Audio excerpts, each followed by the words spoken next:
अर्थसंकल्पीय अधिवेशनाचा आजचा दुसरा दिवस आहे। आजच्या दिवशी विधानसभेमध्ये पुन्हा एकदा डान्स बारचा मुद्दा गाजलेला आहे। पनवेलमध्ये मोठ्या संख्येने डान्स बार चालतात। आमदार भास्कर जाधवांनी हा मुद्दा मांडलेला आहे।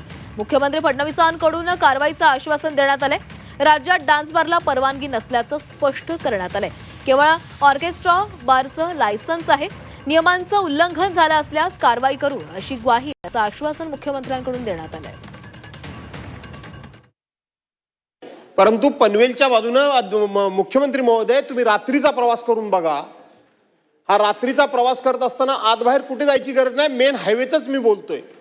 दोन्ही बाजूने इतक्या सगळा नुसता लखलखाट, ते संपूर्णपणे लाइटिंग, तो सगळा आवाज, ते सगळं पब्लिक, हे रस्त्यावर कुठल्या प्रकारचा ऑर्केस्ट्रा बघायला येतं मंत्री महोदय?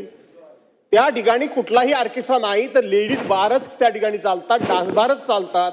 हे खात्रीपूर्वक आता तुमच्यातला कोणतरी लगेच म्हणेल तुला कसा काय माहिती, तू गेला होतास काय? माझ्या आयुष्यात मी कधी गेलेलो नाही, पण दिवसा एकदा जा आणि रात्री एकदा जा, आपल्याला आपोआप फरक जाणवेल। काही वेगळी चौकशी करण्याची गरज नाही।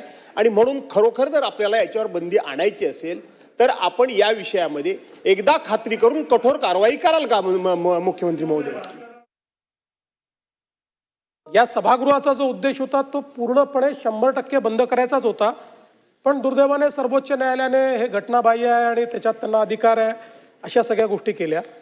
पण आता कोणालाही लायसन्स डान्स बारचा नाही, आता ऑर्केस्ट्रा बारचा लायसन्स आपल्याकडे आहे। त्याचे काही नियम आपण केलेले आहेत की ज्या नियमांमध्ये ती जागा किती असली पाहिजे, कोणालाही पैसे उडवता येणार नाही, अशा अनेक वेगवेगळ्या प्रकारचे, म्हणजे पैसे उडवले तरी त्याला गुन्हा समजला जाईल असं आता आपल्या कायद्याप्रमाणे आपण केलेलं आहे। अशा सगळ्या गोष्टी आपण केल्यात, तरी देखील आपण जे सांगता ती वस्तुस्थिती तपासण्यात येईल